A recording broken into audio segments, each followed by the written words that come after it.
എല്ലാവർക്കും ടേസ്റ്റി ക്യൂൻസിലേക്ക് സ്വാഗതം. നിങ്ങളെല്ലാവരും ക്രിസ്മസ് ആഘോഷിക്കാൻ തുടങ്ങിയില്ലേ? അപ്പോൾ നിങ്ങൾ വിചാരിക്കുന്നുണ്ടാകും, ഞാൻ എന്താണ് ഇവിടെ ഒരു താറാവിനെയൊക്കെ പിടിച്ച് നിൽക്കുന്നതെന്ന്. ഇതെൻ്റെ ക്രിസ്മസ് വന്നതിൻ്റെ ഭാഗമായിട്ടാണ്.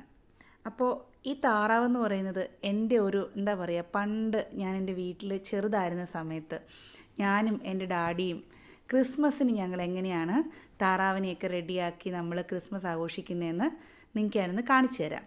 അപ്പോൾ ഈ താറാവ് കണ്ടില്ലേ, നല്ല സുന്ദരി താറാവാണ്. ആ താറാവിൻ്റെ ഒരു ഭംഗി കണ്ടോ? ആ ചുണ്ടിലൊക്കെ നല്ല ലിപ്സ്റ്റിക് ഇട്ട മാതിരിയുള്ള ആ ഒരു കളറും, ആ നല്ല വെളുത്ത താറാവായിരുന്നു. അപ്പോൾ നമുക്കിതിനെ കണ്ടാൽ തന്നെ നമുക്ക് കറി വെക്കാൻ തോന്നുകയില്ല. പക്ഷേ എന്ത് ചെയ്യാം, നമുക്കിപ്പോൾ ഒരു താറാവിനെ എന്തായാലും കഷ്ണങ്ങളാക്കി എടുത്തേ പറ്റത്തുള്ളൂ.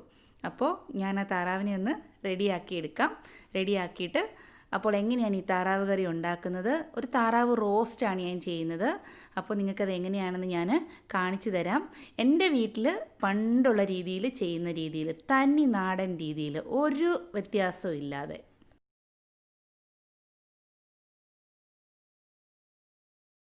അപ്പോൾ ഇതിനാവശ്യമായിട്ടുള്ള മസാലകൾ ഞാൻ എടുത്ത് വെച്ചിട്ടുണ്ട്. ഞാനിത് രണ്ട് ടൈപ്പായിട്ടാണ് മസാല എടുത്തിരിക്കുന്നത്. കാരണം നമുക്ക് താറാവിനെ ഫസ്റ്റ് ഒന്ന് കുറച്ച് മസാല ഇട്ടൊന്ന് വേവിച്ചെടുക്കണം. പിന്നീടാണ് നമ്മൾ ബാക്കിയുള്ളത് ഉള്ളി വഴറ്റി അതിനകത്തിൽ മസാലകൾ ചേർക്കുന്നത്. അപ്പോൾ ആദ്യമായിട്ട് മുളക് പൊടി, മഞ്ഞൾപ്പൊടി, ഉപ്പ്, ഗരം മസാല, മല്ലിപ്പൊടി ഇത്രയും ചേർത്തിട്ട് നമ്മൾ താറാവിനെ ആദ്യം നമ്മൾ വേവിച്ചെടുക്കും. അപ്പോൾ അത് നമുക്കൊന്ന് ഫസ്റ്റിലെ അത് ചെയ്യണം. ഇത് ഞാനിവിടെ ഉള്ളി എടുത്തിട്ടുണ്ട്. താറാവ് ചെറിയ കഷ്ണങ്ങളാക്കി വെച്ചിട്ടുണ്ട്. അപ്പോൾ താറാവ് നല്ല നമ്മൾ അതിൻ്റെ സ്കിന്നൊന്നും കളയുന്നില്ല. അത് സ്കിന്ന് കളയാതെ തന്നെ നല്ല ഒന്ന് ചുട്ടെടുത്തിട്ടാണ് അതിനെ കട്ട് ചെയ്തെടുക്കുന്നത്. അപ്പോൾ ഞാനത് എടുത്ത് വെച്ചിട്ടുണ്ട്. പിന്നീട് ഞാനിതിലേക്ക് കുറച്ച് ചെറിയ ഉള്ളി ചേർക്കുന്നുണ്ട്. ഇപ്പോൾ ചെറിയ ഉള്ളി നിങ്ങളുടെ അടുത്ത് ഇല്ലയെന്നുണ്ടെങ്കിൽ നിങ്ങൾക്ക് ചെറിയ ഉള്ളി ചേർക്കേണ്ട ആവശ്യമില്ല. കാരണം ചെറിയ ഉള്ളി ഇതിന് മസ്റ്റായിട്ട് വേണ്ട. നമുക്ക് ചെറിയ ഉള്ളി ഇല്ലാതെയും ചെയ്യാം. ചെറിയ ഉള്ളി ചേർക്കുകയാണെന്നെങ്കിൽ കുറച്ചും കൂടെ ഒരു ടേസ്റ്റ് ഉണ്ടായിരിക്കും.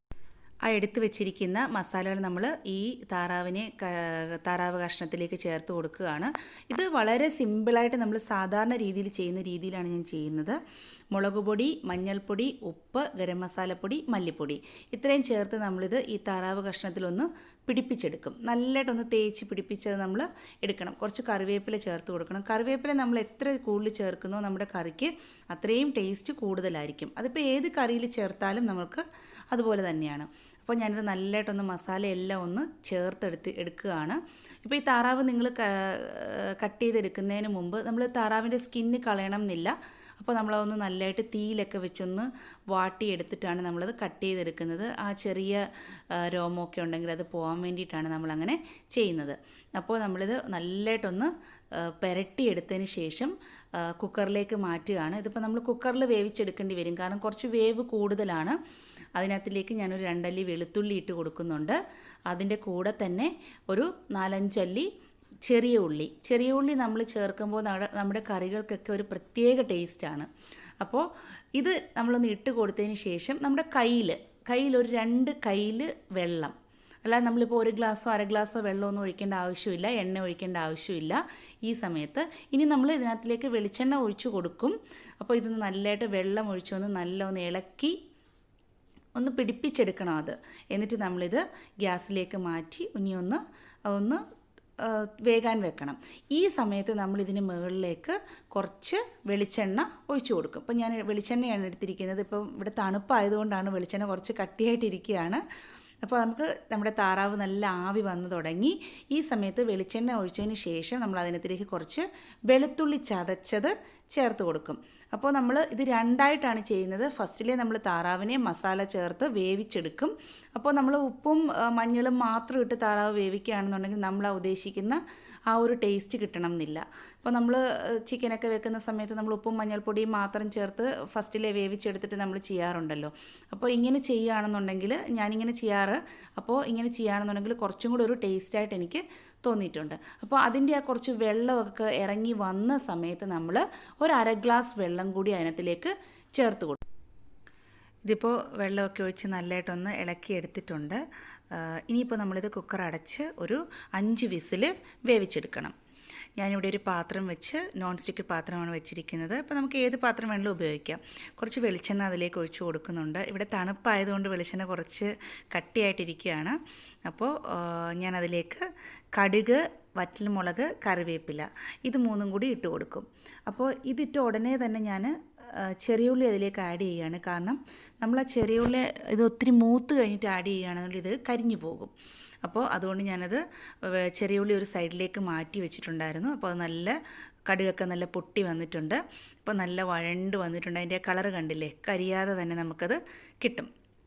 ഇതിലേക്ക് ഞാൻ എടുത്തു വെച്ചിരുന്ന ബാക്കിയുള്ള വെളുത്തുള്ളി, അപ്പോൾ ഞാൻ എടുത്തു വെച്ചിരുന്ന വെളുത്തുള്ളിക്കകത്ത് നിന്ന് കുറച്ച് നമ്മൾ താറാവ് വേവിച്ച സമയത്ത് അതിനകത്തിലേക്ക് ചേർത്ത് കൊടുത്തിട്ടുണ്ടായിരുന്നു. എന്നെങ്കിൽ നമ്മുടെ ആ താറാവിനൊരു നല്ല മണവും ഒക്കെ കിട്ടത്തുള്ളൂ. അപ്പോൾ ആ വെളുത്തുള്ളി വന്നിട്ട് നല്ലതായിട്ട് അത് മൂത്ത് വരുന്ന സമയത്ത് വെളുത്തുള്ളി ഒന്ന് നല്ലതായിട്ട് മൂക്കണം. ആ സമയത്താണ് നമ്മളതിലേക്ക് നീളത്തിൽ അരിഞ്ഞു വെച്ചിരിക്കുന്ന ഇഞ്ചി ചേർക്കുന്നത്. അപ്പോൾ സാധാരണ നമ്മൾ ഇഞ്ചി ചതച്ചാണ് ചേർക്കുന്നത്. ഇതിലിപ്പോൾ ചതച്ചല്ല ചേർക്കുന്നത്, നല്ല നീളത്തിൽ അരിഞ്ഞു വെച്ചിരിക്കുന്ന ഇഞ്ചിയാണ് അത് ഇതിനകത്തിലേക്ക് ചേർത്ത് കൊടുക്കും. നമ്മുടെ ആ വെളുത്തുള്ളി മൂത്ത് വരുന്ന സമയത്ത് അതിലേക്ക് എടുത്തു വെച്ചിരിക്കുന്ന സവാള അരിഞ്ഞത്. ഇപ്പോൾ സവാള ഞാനൊരു 3 വലിയ സവാള ആയതുകൊണ്ട് 3 എണ്ണമാണ് എടുത്തിരിക്കുന്നത്. അത് നമുക്ക് ഒരു ചെറിയ സവാളയൊക്കെ ആണെന്നെങ്കിൽ 4-5 എണ്ണം വരെ എടുക്കാം. അപ്പോൾ ഒരു താറാവാണ് ഞാനിവിടെ എടുത്തിരിക്കുന്നത്. അതിലേക്ക് ഞാനിപ്പോൾ ഒരു 3 വലിയ സവാളയാണ് എടുത്തിരിക്കുന്നത്. അതൊന്ന് ഇനി നല്ലതായിട്ട് നമ്മളിത് വഴറ്റി കൊടുക്കണം. എണ്ണ നമ്മൾ കൂടുതലായിട്ട് ഇതിന് ഉപയോഗിക്കേണ്ട ആവശ്യമില്ല. കാരണം നമ്മുടെ താറാവിൽ സ്കിന്നിൽ നമ്മൾ കളഞ്ഞിട്ടില്ല. ഇപ്പോൾ തൊലി കളയാതെ നമ്മൾ എടുത്തിരിക്കുന്നതുകൊണ്ട് അതിൻ്റെ എണ്ണ നമുക്ക് ആ വേവിക്കുന്ന സമയത്ത് നല്ലതായിട്ട് അതിൻ്റെ നെയ്യ് ഇറങ്ങി വരാൻ സാധ്യതയുണ്ട്. അപ്പോൾ ഇത് നല്ലതായിട്ടൊന്ന് ഉപ്പൊക്കെ ഇട്ട് നല്ല ഇളക്കി ഇളക്കി കൊടുത്ത് ചെറിയ തീയിലിടുകയാണെന്നുണ്ടെങ്കിൽ അത് നല്ല വഴണ്ട് വരും. കണ്ടില്ലേ, നമ്മളിപ്പോൾ അതിനകത്തിലേക്ക് ഞാൻ ഈ എടുത്ത് വെച്ചിരിക്കുന്ന പെരിഞ്ജീരകം, കുരുമുളക്, ഏലക്ക ഇത് 3ഉം കൂടി പൊടിച്ചാണ് ചേർക്കുന്നത്. ഇവിടെ നമ്മുടെ താറാവ് നല്ല വെന്ത് വന്നിട്ടുണ്ട്. ഞാനൊരു 5 വിസിൽ കൊടുത്തിട്ടുണ്ടായിരുന്നു. അതിപ്പോൾ നമ്മളുടെ എല്ലാവരുടെയും കുക്കറിൻ്റെ ഇതനുസരിച്ച് നമുക്ക് വേവ് നമുക്ക് നോക്കിയിട്ട് അല്ലെങ്കിൽ വെന്തിട്ടില്ല എന്നുണ്ടെങ്കിൽ കുറച്ചുകൂടെ വേവിക്കാവുന്നതേ ഉള്ളൂ. ഇതിലേക്ക് ഞാൻ എടുത്തു വെച്ചിരിക്കുന്ന 2 ടേബിൾ സ്പൂൺ മല്ലിപ്പൊടി, 1.5 ടേബിൾ സ്പൂൺ മുളക് പൊടി, കുറച്ച് ഗരം മസാല, ഒരു 1/2 ടേബിൾ സ്പൂൺ ഗരം മസാല, പിന്നെ ഞാൻ ആ പൊടിച്ച പെരിഞ്ജീരകം, കുരുമുളക്, ഏലക്കായ. അപ്പോൾ ഇത് 3ഉം കൂടി പൊടിച്ചെടുത്തതും ആ മുളക് പൊടിയും മല്ലിപ്പൊടിയും ഗരം മസാലപ്പൊടിയും ചേർത്തിട്ട് ഇതൊന്ന് ചെറിയ തീയിലിട്ടാണ് നമ്മൾ ഇളക്കി കൊടുക്കേണ്ടത്. നമ്മളിപ്പോൾ ഉള്ളി നല്ല വഴണ്ട് വരുന്ന സമയത്ത് അതൊന്ന് തീ കുറച്ച് കൊടുക്കണം. ഇതിലേക്ക് ഞാൻ താറാവ് വേവിച്ചെടുത്ത ആ വെള്ളം ചേർത്ത് കൊടുക്കുകയാണ്. ഞാനിപ്പോൾ ഇതിനകത്തിലേക്ക് വെള്ളം ആഡ് ചെയ്യുന്നില്ല.